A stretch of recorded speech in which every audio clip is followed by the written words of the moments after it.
we are going to discuss how to solve logarithmic functions or how to use logs to solve other functions. So our first example is when you don't have any logs and you have exponentials. So if you see these two right here, we don't have any logs present. So the first thing you want to do is you want to see if you can find the same or common base. So if we look over here, we have a 2 and an 8, and we want to see if we can find a common base, which we can. So if we do this, we want to see if we can change 8 to something with a base of 2.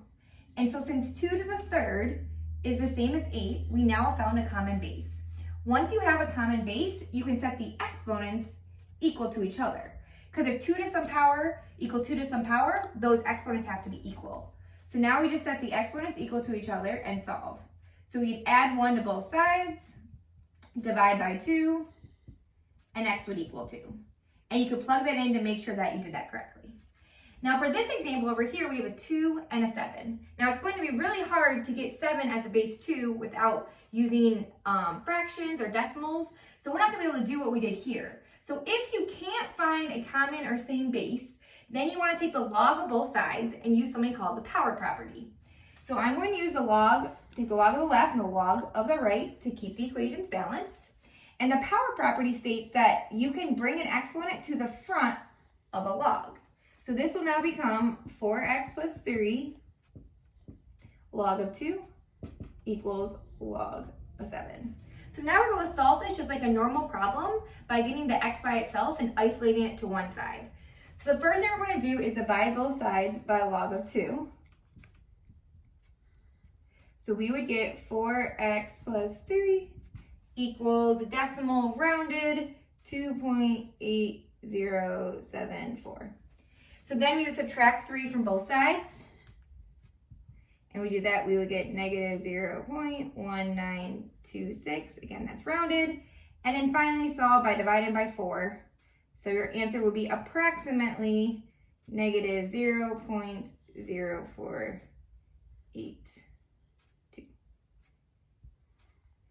So as you can see, that one's definitely a longer answer than it was over here, which is why you'll have to take the logs of both sides and use a power property.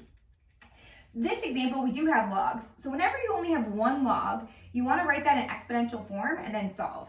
So exponential form for this would be 3 squared equals 5x minus 1. And now it's just a normal equation we can solve. So 3 squared is 9. And then we could add 1 to both sides. So 10 equals 5x.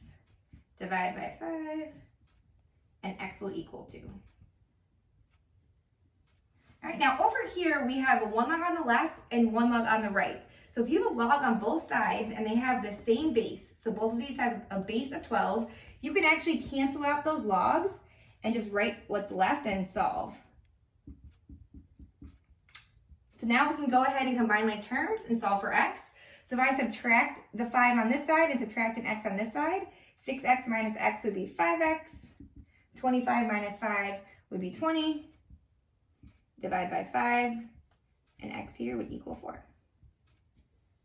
Now for these last two examples, we have multiple logs, so we're going to use different types of properties. The first property is called the product property, which states if you have 2 logs being added, that's the same thing as 1 log being multiplied. So I have 2 logs over here with the same base being added together. So I can rewrite this as 1 log with that same base being multiplied. So 4 times 3x plus 1. Now I can look at my steps above and see I have 1 log on the left and 1 on the right. So I'll solve it like I have over here. So I can cancel out the logs. So I'd be left with, if I distribute this, this would be 12x plus 4 equals 40. And then I can just solve that like a normal problem. So I subtract 4. So 12x equals 36. Divide by 12. And x would equal 30. Now the other property you're going to need to use at times is called the quotient property, which says if you have 2 logs being subtracted, that's the same as 1 log being divided. So on this side, we have 2 logs being subtracted with the same base. So we can write that as 1 log with that same base with what we have being divided. So I'm going to simplify this. So 80x divided by 10 would just be 8x.